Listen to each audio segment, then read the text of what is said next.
Los cárteles no existen, pero la violencia de Estado sí, las razones de Estado sobre el tráfico de drogas, soberanía y biopolítica en la narconarrativa mexicana contemporánea como no puede exagerarse, recordémoslo una vez más. La insólita violencia atribuida al narcotráfico durante la presidencia de Felipe Calderón, 2006-2012, dejó en México un monstruoso saldo de 121,683 asesinatos y más 30,000 desaparecidos. La convulsión de esos años ha sido interpretada principalmente como el producto de un Estado fallido rebasado por el crimen organizado. Esta visión, diseminada por igual desde el periodismo y la academia, encuentra su punto ciego al pasar por alto las transformaciones recientes del Estado mexicano, su especificidad histórica. Su principal limitación radica en la imposibilidad de determinar el sentido de lo político del narco en México, es decir, siguiendo al politólogo y jurista alemán Carl Schmitt, la distinción entre el amigo y el enemigo en la administración y disciplina del mercado de las drogas. En lo que sigue propongo una digresión histórica para reconsiderar la centralidad del Estado mexicano y su régimen policial como la condición de posibilidad del narcotráfico, desde la emergencia de los llamados cárteles en la década de 1970 hasta la supuesta guerra contra el narco ordenada por el gobierno del presidente Calderón.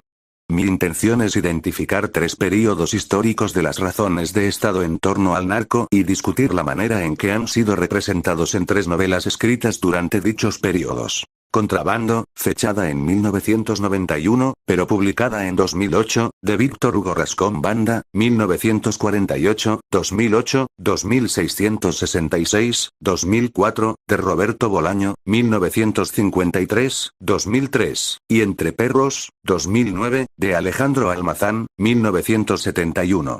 Al elucidar la especificidad política de sus estrategias de representación del poder soberano, señalaré cómo estas novelas, en tanto artefactos culturales, producen intervenciones literarias que permiten visualizar la política del Estado mexicano en torno al mercado de la droga. De este modo, la historia de las transformaciones en la razón de Estado sobre el narco será paralelamente la historia de las transformaciones en las estrategias literarias de representación del narco. En última instancia, me interesa también subrayar el impasse que neutraliza el potencial crítico de la mayoría de las narconarrativas publicadas recientemente y las agendas que las estudian, debido a una generalizada despolitización que insiste en reflexionar el fenómeno del narcotráfico en términos de una democracia disfuncional o de un Estado en apariencia fallido.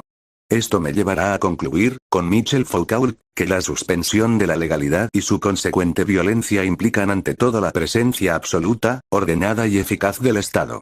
Dicho de otro modo, después de más de 121,000 homicidios y más de 30,000 desapariciones forzadas, ¿acaso el más agresivo programa de biopolítica en la historia moderna mexicana, lejos de ser fallido, el Estado mexicano ha prevalecido?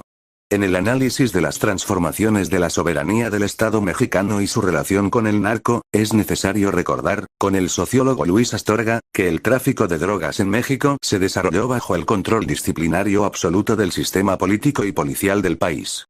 Para desarrollar las implicaciones de este importante señalamiento, propongo discutir 3 importantes momentos históricos de la relación entre el narco y el Estado. 1. El poder soberano del Estado del PRI que disciplinó al narco entre las décadas de 1970 y 1990. 2. El vacío de poder generado por la presidencia de Vicente Fox del Partido Acción Nacional, PAN, de 2000 a 2006, cuando el poder soberano del Estado fue desafiado por ciertas gubernaturas y sus policías estatales y municipales con la consolidación del neoliberalismo. Y 3. La estrategia concebida por el gobierno de Calderón entre 2006 y 2012 como una guerra contra el narcotráfico que tuvo como objetivo real, en mi opinión, recobrar la soberanía del Estado sobre el narco a través de lo que Foucault denomina como el golpe de Estado. Este concepto, contrario a su acepción contemporánea, no significa aquí el derrocamiento del soberano, sino la acción directa y absoluta del Estado para preservar su integridad. Ambas nociones, Estado y soberanía, han sido relegadas por décadas bajo la égida de los estudios culturales y solo han reaparecido en el horizonte de los debates de las últimas 2 décadas con la relectura de los trabajos seminales de Carl Schmitt y Michel Foucault, así como a través de las teorizaciones sobre el concepto del estado de excepción y la biopolítica, en particular con el trabajo de los italianos Giorgio Agamben y Roberto Esposito. O subestimar el poder del Estado conlleva un borramiento de las estrategias disciplinarias con las que el PRI mantuvo al narcotráfico bajo su política interna durante décadas de presidencias consecutivas. Como se verá, aún después del radical debilitamiento del Estado que produjo la caída del PRI en el 2000, advierto que los efectos de esa extraordinaria política condicionaron también la supuesta guerra contra las drogas ordenada por el presidente Calderón y sin duda operaron en los intentos del presidente Enrique Peña Nieto por recrear parte del Estado policial concebido por el viejo PRI 1. La Operación Cóndor y el nacimiento de los cárteles de la droga. En la primera parte de su novela El poder del perro, The Power of the Dog, 2005, el escritor estadounidense Don Winslow narra lo que él considera como el pecado original de la política de Estado sobre el narcotráfico. Se trata, como mencioné en la introducción del presente libro, de la Operación Cóndor, el operativo binacional por medio del cual los gobiernos de México y Estados Unidos destruyeron entre 1975 y 1978 los plantíos de droga en el llamado Triángulo Dorado, la región montañosa ubicada entre los estados de Sinaloa, Chihuahua y Durango, donde se registraron desde finales del siglo XIX y principios del XX algunas de las primeras organizaciones de traficantes en México. El protagonista de la novela, Arkeller, es un agente de la DEA que participa en la Operación Cóndor y que en el transcurso de la siguiente década comprende que los narcotraficantes mexicanos, liderados por Miguel Ángel Barrera, un oscuro ex policía sinaloense, aprovecharán ese operativo militar para forzar un relevo generacional desmembrando la organización de Pedro Avilés, el primer traficante que transportó droga por vías aéreas. Con los jefes de la vieja guardia asesinados o en prisión, Barrera y otros jóvenes traficantes transforman el negocio en una federación en distintos puntos del país, pero con base en la ciudad de Guadalajara. Esta ficción, basada casi en su totalidad en hechos reales, dramatiza la manera en que la noción misma de cártel ocupará gradualmente un lugar central en el léxico que el Estado mexicano desarrollará para referirse al tráfico de drogas, sobre todo a partir de la década de 1980. La novela de Winslow consigue de ese modo condensar la historia moderna del narcotráfico dentro de la red geopolítica internacional, que lo convierte en una dimensión más del poder oficial. Resumo ese libro para discutir el imaginario cultural del narco en México, porque en nuestro país simplemente no existe una novela con los alcances críticos de El poder del perro. Por el contrario, el tipo de narrativa que predomina en México en torno a este fenómeno opera dentro de parámetros de representación en los cuales el papel central que el Estado tuvo y sigue teniendo en la evolución del narco, sobre todo a partir de la segunda mitad del siglo XX, aparece subestimado en el mejor de los casos o, con mayor frecuencia, ha sido totalmente borrado. El caso de la literatura no es aislado. De hecho, el objeto discursivo que académicos como José Manuel Valenzuela, Juan Carlos Ramírez Pimienta, Rosana Reguillo y Gabriela Polit estudian como narcocultura emana de un paradigma de representación a priori configurado y diseminado desde el poder del Estado. Este paradigma sobrevalora la relevancia de los incorrectamente llamados cárteles de la droga para deslindar a las instituciones oficiales de esa actividad criminal, y a lo largo de décadas ha adquirido densidad histórica por medio de una práctica discursiva que ha cobrado una inercia propia. La narrativa oficial permea varios campos de conocimiento sobre el narco, como el periodismo, la academia y ciertas producciones culturales. En una ponencia leída en 1997, Luis Astorga ya señalaba que los imaginarios culturales sobre el narco son en su mayor parte el resultado de un proceso de construcción e imposición de sentido cuyo monopolio ha sido detentado por el Estado. De hecho, el discurso del narco articulado desde el Estado domina actualmente el campo de producción cultural, como discutí en la primera sección de este libro, salvo en contadas excepciones a las que me referiré después. Y aunque esta mitología influía principalmente en corridos y películas de bajo presupuesto en las décadas de 1970 y 1980, ahora también opera en el campo literario, sobre todo en los últimos 10 años, con una proliferación de narconovelas que reproduce la lógica discursiva por medio de la cual se han borrado las relaciones de poder que subordinan al narco ante el poder oficial. Volviendo atrás, no obstante, recordemos que, hasta la Operación Cóndor, lo que ahora nombramos con la imprecisa noción del narco constituía en realidad una dispersa y discontinua red de criminalidad, principalmente en regiones del norte, sometida por los poderes oficiales locales. La curiosa aparición de esos rudimentarios traficantes trasladaba a una dimensión de precariedad y atraso socioeconómico las dinámicas del alto crimen organizado que en los Estados Unidos de la Prohibición ya había dado la leyenda de Al Capone en Chicago. Lejos del glamour de los bootleggers, Astorga anota que a los contrabandistas sinaloenses de mediados del siglo XX, por ejemplo, se les concedía el dudoso mérito de haber transformado Culiacán en un nuevo Chicago con gángsteres de Huarache. Con la Operación Cóndor, sin embargo, el gobierno de México llevó a cabo la más grande movilización militar y policial antidrogas del siglo XX en el país, que transformó radicalmente nuestra manera de imaginar el narco. Las cifras varían pero, según Astorga, participaron 10.000 soldados al mando del general José Hernández Toledo, veterano de la masacre de estudiantes de Tlatelolco de 1968. El historiador Froilán Enciso registra 5.000 soldados y 350 agentes de la PGR, además de 40 aeronaves utilizadas en combinación con telecomunicaciones, fotografías aéreas, helicópteros y entrenamiento proporcionados por Estados Unidos. El periodista estadounidense Dan Baum anota que, sin ninguna resistencia, el gobierno mexicano aceptó rociar los plantíos de droga en Sinaloa con 2,4-D, un defoliador similar al agente naranja.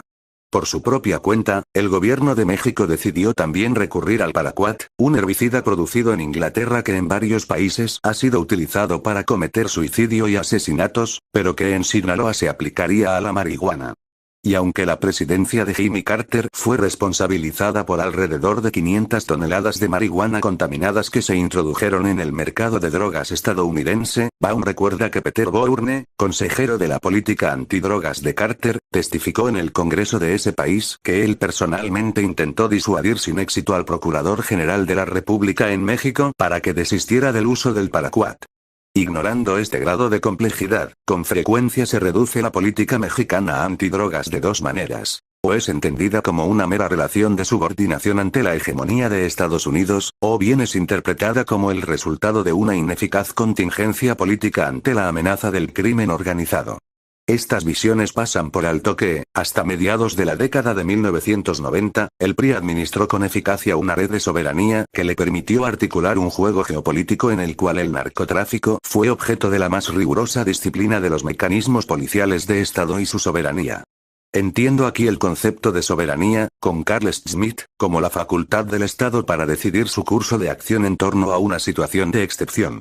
El estado de excepción implica para Schmitt conflictos políticos o económicos que requieren medidas extraordinarias y que, como en el caso mexicano, suscita acciones concretas que en poco o nada reflejan el marco de legalidad. De este modo, es necesario comprender que, aunque la política antidrogas en México está profundamente condicionada por su contraparte estadounidense, esa aparente subordinación por sí sola no explica los mecanismos disciplinarios que esos países accionan en relación con el narco. Notemos, por ejemplo, cómo la administración Nixon concibió su guerra antidrogas principalmente como una estrategia doméstica para intimidar y desarticular los movimientos de derechos civiles y la izquierda estudiantil hippie en las universidades de la costa oeste, una política que solo afectó a México posteriormente y de modo indirecto. Las drogas, explica Dan Baum, eran lo único que parecían tener en común los jóvenes, los pobres y los negros en los Estados Unidos de los años 70.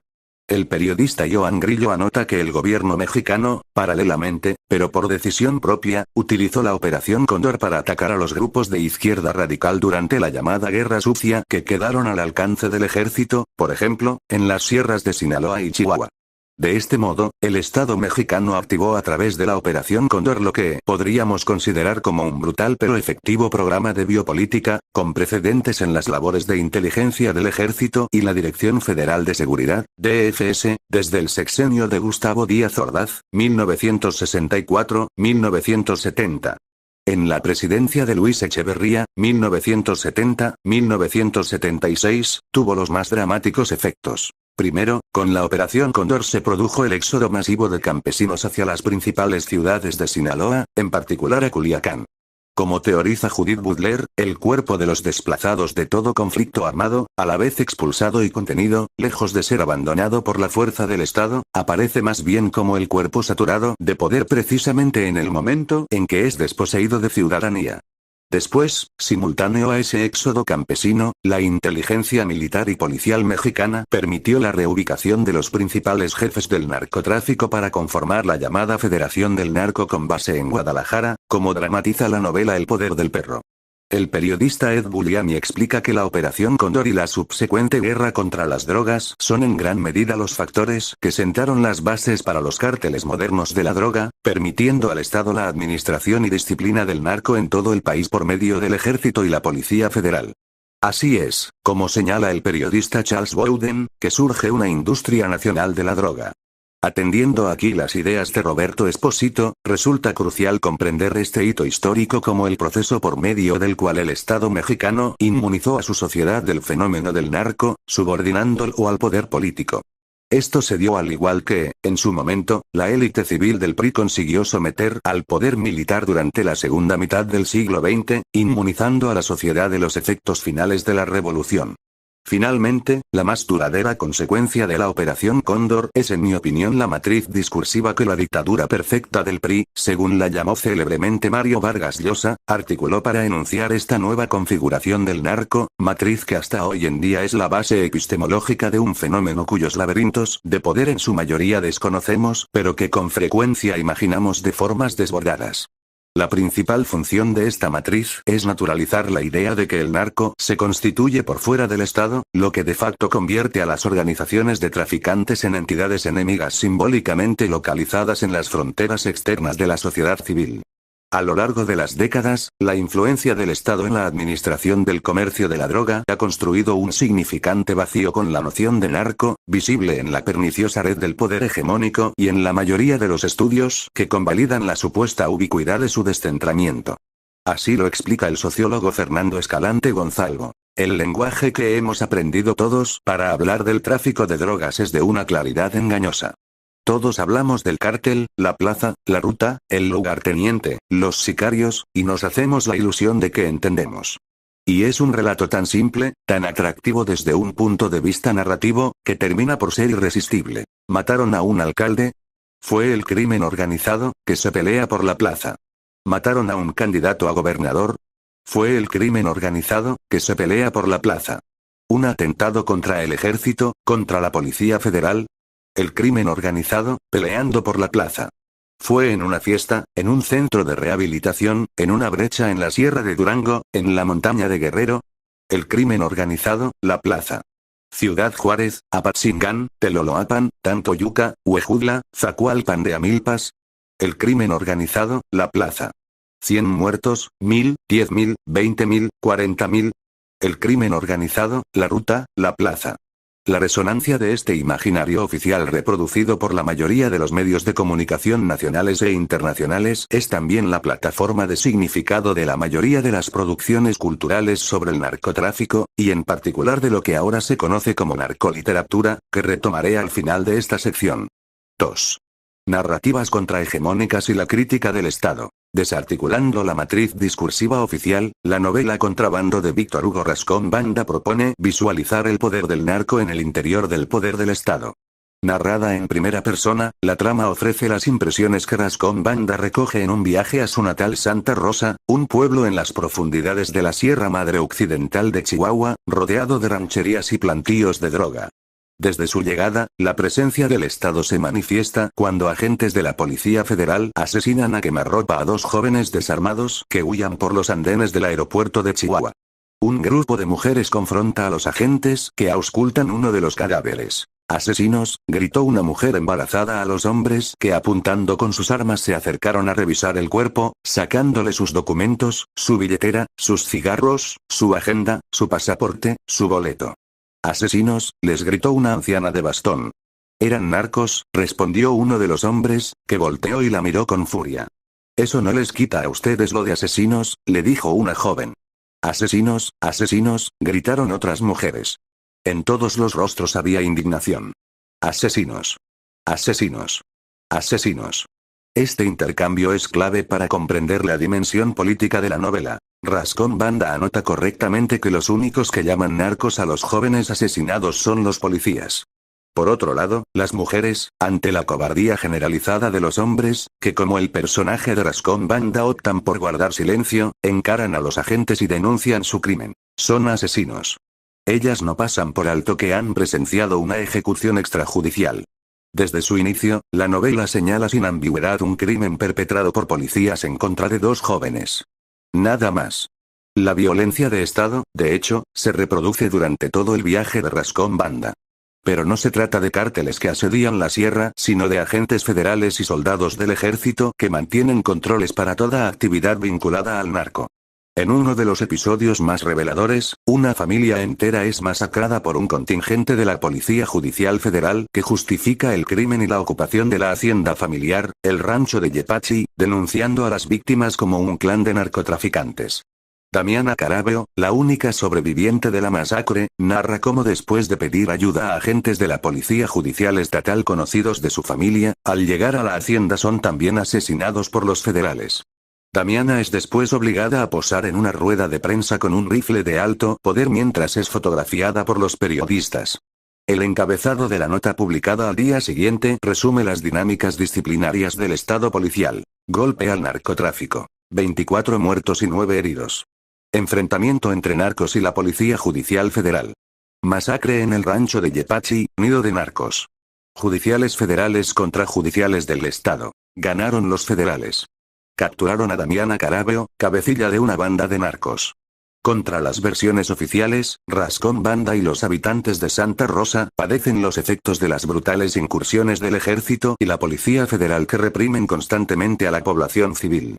Cuando Rascón Banda y su padre son atacados a tiros por soldados en un retén militar, su madre explica las posibles causas. Tienes una mirada extraña y una pinta que te perjudica, miras como narco o como judicial, que para el caso es lo mismo.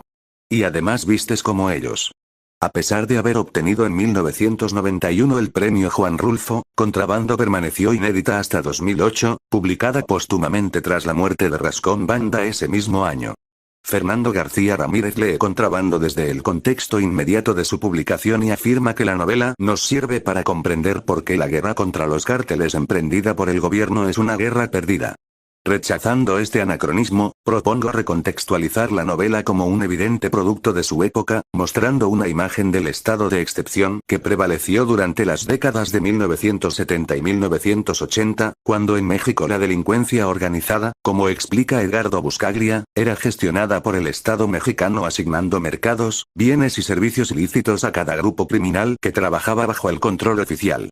En la sociedad de contrabando, la disciplina del Estado se activa principalmente en los sectores rurales del país, al igual que la guerra sucia contra los grupos guerrilleros de izquierda radical en las décadas de 1960 y 1970. Y si, como advierte García Ramírez, a principios de los 90 nadie quería ver lo que estaba sucediendo, esto se debió en parte a que el narcotráfico no había sido representado en la literatura como un agente independiente del poder del Estado, según lo describen actualmente los discursos oficiales y la imaginación popular, como analizaré hacia el final de este ensayo. Tras la adopción del neoliberalismo como guía de las nuevas estructuras de gobierno en las presidencias de Miguel de la Madrid, 1982, 1988, y Carlos Salinas de Gortari, 1988, 1994, el proceso de gradual desmantelamiento del Estado policial llegó a su punto máximo con la derrota del PRI en la elección presidencial de 2000. Con ello se produjo la fragmentación del poder político, que en la presidencia de Vicente Fox, 2000-2006, tuvo como resultado la inexistencia de una política de seguridad de Estado que, según Astorga, permitió un mayor grado de autonomía de policías, militares y traficantes respecto del poder político. Esta reconfiguración del poder es uno de los principales temas que la crítica ha pasado por alto en la novela 2666 de Roberto Bolaño.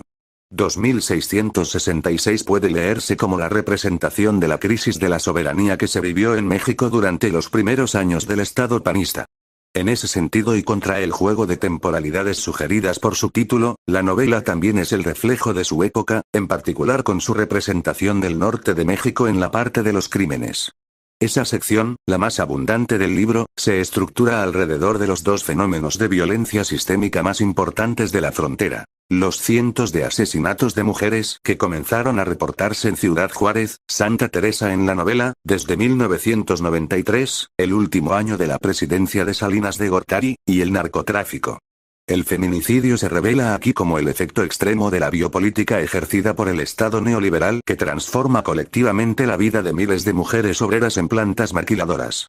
Confinadas a barrios marginales construidos alrededor de los parques industriales, la vida de las obreras se regula con precisión para maximizar su productividad con extenuantes horarios de trabajo nocturnos y con la amenaza de ser despedidas si se embarazan. Sin la protección de un Estado de Derecho que solo interviene a favor del capital, la vulnerabilidad de las mujeres se materializa trágicamente cuando sus cuerpos excluidos de la sociedad normativa son objetos de la impunidad. Retomando la noción de inmunidad propuesta por Esposito, las obreras son separadas de la comunidad hacia los márgenes como un acto de asepsia del tejido social. Como aquellos que han sido abandonados por el estado de excepción, según explica Agamben, aunque las mujeres tampoco están en apariencia dentro del campo de acción del marco jurídico, sí son afectadas en cambio por la lógica de inmunidad creada por los poderes locales. Quedan entonces expuestas y amenazadas en el umbral en el cual la vida y la ley, el afuera y el adentro, se vuelven indistinguibles. En otras palabras, los cuerpos de las mujeres asesinadas, aún ante la indiferencia del Estado, o precisamente debido a esta indiferencia que los condena a ese espacio de indistinción, están saturados del poder del Estado. Son, exactamente, la forma más concreta de materialización de ese mismo poder. Del otro lado de la inmunidad, el narcotráfico en 2666 sugiere una red local de complicidades oficiales y extraoficiales que en Santa Teresa regula el flujo de drogas sin la intervención de fuerzas federales. Un ejemplo de ello es el episodio en que Pedro Negrete, jefe de la policía de Santa Teresa, contrata al joven Lalo Cura para trabajar como hombre de confianza de su compadre Pedro Rengifo, un prominente empresario local. Cuando Lalo Cura salva la vida de la esposa de Rengifo durante un atentado perpetrado por dos sicarios, entre ellos un policía estatal, Negrete decide convertir a Lalo en detective, pero es hasta mucho después que Lalo comprende. ¿Así que Pedro Rengifo es narcotraficante?, dijo Lalo Cura. Así es, dijo Epifanio. Si me lo hubieran dicho no lo habría creído, dijo Lalo Cura. Rengifo, además de empresario, es también un narcotraficante. Esta íntima relación entre policías locales, empresarios y narcos es aludida más adelante cuando otro policía comenta con Lalo Cura el asesinato de la reportera de radio Isabel Urrea, cuya agenda personal revela en la investigación del crimen ciertos aspectos del orden político local. Encontré los teléfonos de 3 narcos. Uno de ellos era Pedro Rengifo. También encontré los números de varios judiciales, entre ellos un jefazo de Hermosillo. ¿Qué hacían esos teléfonos en la agenda de una simple locutora? ¿Los había entrevistado? ¿Los había llevado a la radio? ¿Era amiga de ellos? ¿Y si no era amiga, quién le había proporcionado esos teléfonos? Misterio. Como hemos visto, la sutil diferencia entre contrabando y 2666 radica en la ausencia del Estado federal en las dinámicas regionales del narco, donde los soldados y los agentes federales son reemplazados por policías estatales y municipales con nuevos pactos políticos, que producen a su vez nuevas formas de biopolítica. 3. El impasse crítico de la narcoliteratura tras la sospecha de fraude en las elecciones presidenciales de 2006, algunos analistas sugirieron que la guerra contra el narco declarada por Calderón, que implicó el despliegue de decenas de miles de soldados y policías federales, fue concebida únicamente como un intento mediático para legitimar su autoridad. Pero, como explica Luis Astorga, esta tesis resulta insuficiente porque pasa por alto que la necesidad de poner orden es real y urgente para la razón de Estado, que buscaba recuperar la soberanía fragmentada entre los múltiples territorios policiales semiautónomos que surgieron en estados como Chihuahua, Nuevo León, Tamaulipas y Sinaloa. Es posible visualizar la acción concertada del Estado contra enemigos específicos al advertir, como explica Fernando Escalante Gonzalvo, que antes de la militarización del país la tasa de asesinatos a nivel nacional había mostrado un decidido descenso. A partir de 2008, con la intervención del Ejército y la Policía Federal, la tasa de asesinatos en varias zonas del país se incrementó en hasta un 1000%. Un estudio del Centro de Análisis de Políticas Públicas muestra que la mayoría de esas víctimas eran hombres de entre 20 y 40 años de edad, de clase baja y con una educación mínima, mientras que el perfil de los presuntos sicarios detenidos por las autoridades solo difiere en que en promedio eran 5 años más jóvenes. Por su parte, un estudio del Programa de Política de Drogas del Centro de Investigación y Docencia Económicas, CIDE, mostró que el índice de letalidad perfecta creció dramáticamente durante la supuesta guerra contra el narco ordenada por Calderón. Entre 2007 y 2011, según el estudio, el 86,1% de los civiles asesinados que presuntamente confrontaron a las fuerzas federales fueron abatidos con letalidad perfecta, es decir, en ataques donde solo se registraron muertos, pero ningún herido. Todo esto sin investigaciones ministeriales que demuestren que los civiles asesinados tenían algún vínculo con el crimen organizado. La Marina tiene el mayor índice de letalidad. 17,3 muertos por cada civil herido. Le sigue el ejército mexicano con 9,1 muertos por herido y después la Policía Federal con 2,6 muertos por herido.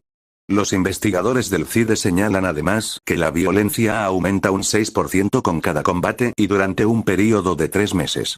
Y todavía más grave. De los 3,327 enfrentamientos documentados, un 84% fueron provocados por agentes del Estado. Solo el 7% fueron agresiones directas contra las Fuerzas Armadas Federales.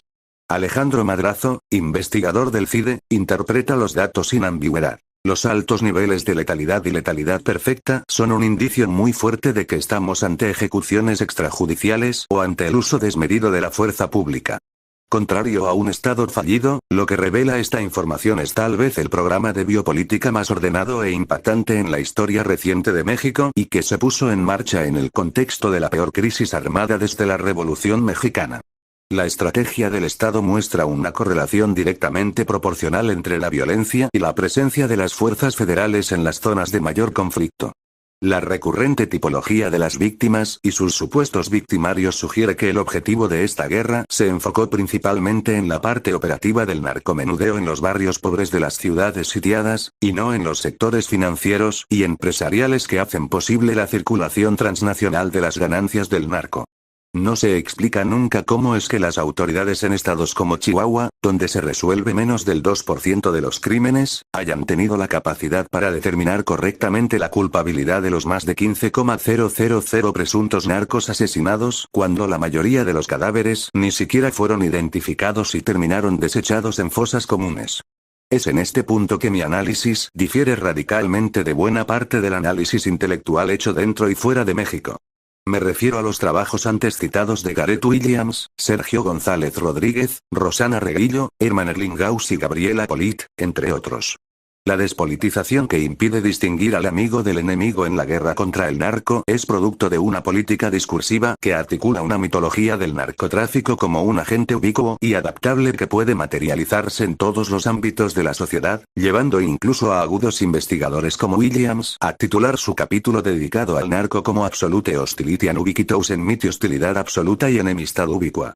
Estos acercamientos ejemplifican estrategias de análisis que, como en el caso de los estudios culturales más frecuentes, se estructuran de manera orgánica a la lógica constitutiva del neoliberalismo. La idea de una sociedad donde el descentramiento del poder del Estado ha producido una red de vectores múltiples y aleatorios en la cual la distinción de lo político está siempre en un estado de dispersión en el mundo global.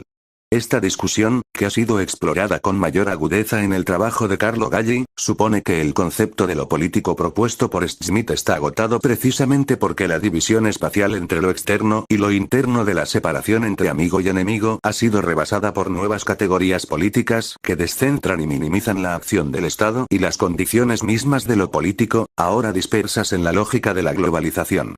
Asimilada en la mayoría de los estudios sobre el narco, esta crítica despliega de modo problemático la superficialidad de un saber recibido que imagina a un narco omnipresente, a la vez local y global, reificado como sujeto y objeto de toda manifestación de la violencia. Esta conceptualización del narco se corresponde así con las dinámicas de la economía global, reconfigurando la experiencia de la violencia en un modelo rizomático que abandona la hegemonía del Estado para suponer una discontinua horizontalidad de experiencias de la violencia que anulan la claridad de lo político. Advierto, sin embargo, que la lógica de la globalización asumida por los estudios culturales y por conceptualizaciones de lo político como la imposibilidad de un Estado soberano, resultan insuficientes para comprender la presencia del Estado en México como la condición misma de posibilidad del narco. Al retomar el concepto de lo político como la distinción esencial entre el amigo y el enemigo, Carl Schmitt define las causas de una guerra civil como el antagonismo interno que debilita al Estado y en el que los agrupamientos de amigo y enemigo domésticos, y no extranjeros, son decisivos para un conflicto armado. Este punto es crucial porque, a pesar de los alcances globales que se atribuyen a los supuestos cárteles de la droga, el narco en México ha sido y sigue siendo un fenómeno esencialmente doméstico. Para analizarlo, resulta necesario reconsiderar el pensamiento político de Schmitt ante la vaguedad conceptual que abdica su potencial crítico al suponer al narcotráfico como una inasible hostilidad ubicua.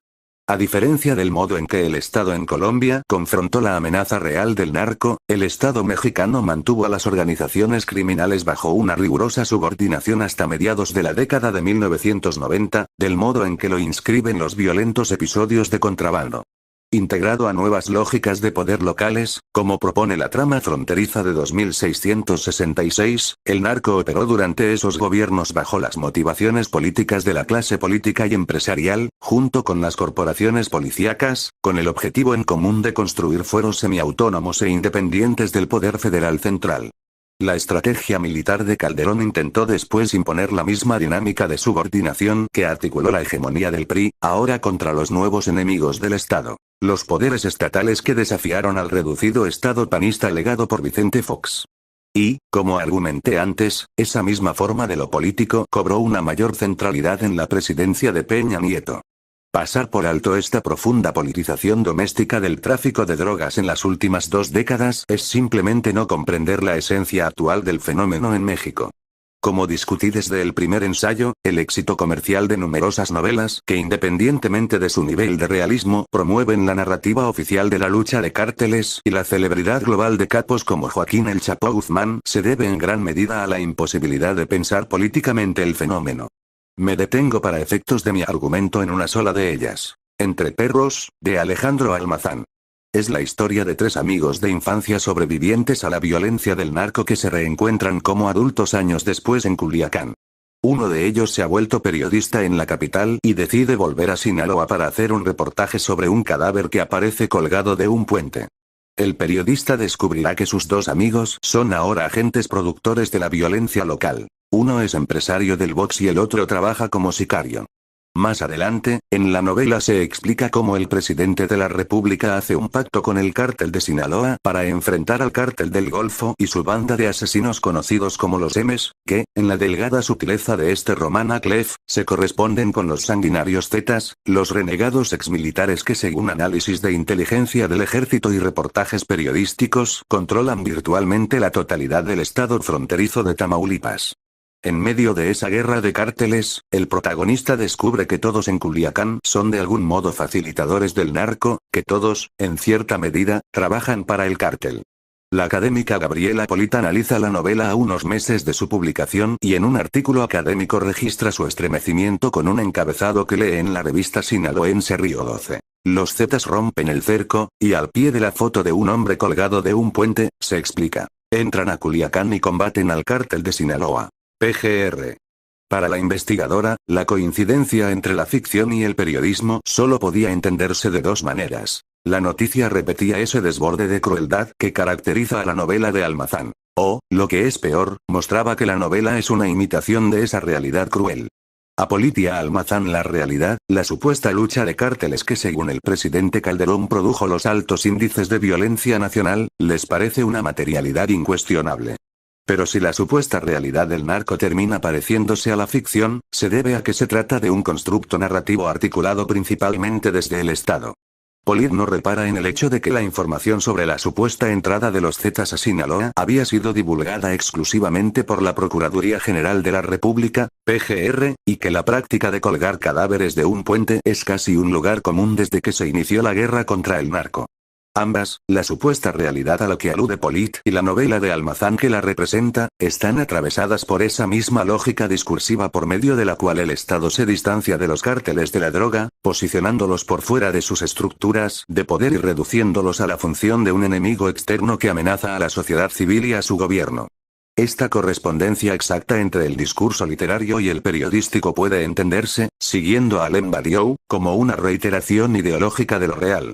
Como en los teatrales juicios sumarios que Stalin utilizó para condenar a muerte a los disidentes del régimen, se activa lo que Badiou denomina pasión por lo real, es decir, la necesidad de insistir en un sistema de ficción discursiva que permita señalar constantemente la materialidad de lo real que es solo perceptible desde lo simbólico. Tanto los acusadores como sus víctimas comprendían que la purga humana que ordenaba Stalin era un mise en scène, pero los fines ideológicos justificaban la necesidad de los falsos juicios. Toda manifestación de la violencia, bajo este imperativo de corroborar lo supuestamente real del narco que ha sido enunciado desde el Estado, se ordena en la preestablecida matriz discursiva oficial. Lo simbólico del narco siempre emerge igual a sí mismo en el periodismo, la investigación académica y el conjunto de producciones culturales que lo alude. Desde luego, como señala Jacques Rancière, lo real debe ficcionalizarse para poder ser pensado, pero ese ficcionalizar se construye a partir de una red de significados que se establece a priori en un archivo constituido por vectores discursivos de poder. Entre perros cumple aquí la más básica función narrativa que aparece de modo similar en novelas como Trabajos del Reino, 2004, de Yuri Herrera, o Fiesta en la Madriguera, 2010, de Juan Pablo Villalobos, ficciones limitadas por la imposibilidad de comprender la naturaleza política de la narcoguerra, incapaces de identificar a los enemigos del Estado. Mientras que novelas como Contrabando y 2666 distinguen correctamente el sentido político del narco, las narconovelas más recientes renuncian a su potencial crítico al reproducir el discurso oficial que se deslinda de su responsabilidad, atribuyendo la violencia sin precedentes a imaginarios cárteles de la droga que aún en las ciudades más militarizadas consiguen siempre superar a las fuerzas del Estado. Vuelvo a Carl Schmitt a modo de conclusión. Palabras como Estado, República, Sociedad, Clase, al igual que soberanía, Estado constitucional, absolutismo, dictadura, planeación económica, Estado neutral o total, etc., son incomprensibles si uno no sabe exactamente quién será afectado, combatido, o negado por dichos términos. Determinar correctamente la identidad del enemigo es el resultado de una estrategia de representación que produce un saber crítico en torno al narcotráfico y que claramente visualiza las partes confrontadas en ese antagonismo. Al revisar las estrategias de representación que practican las novelas aquí mencionadas como artefactos culturales de sus respectivas épocas, advierto que las ficciones del narco en la literatura contemporánea están dominadas por un imaginario oficial que permanece cómodamente invisible y a salvo de cualquier proyecto crítico. Una de nuestras consignas permanentes para superar ese impasse es aceptar que determinar la materialidad de lo político es una agenda que no puede abandonarse bajo retóricas conceptuales de la llamada globalización, tan descentradas e improductivas como el modelo mundial que imaginan. Más allá del vocabulario teórico vigente, la identidad específica de los enemigos del Estado deberá asumirse como esa agenda cuyo objetivo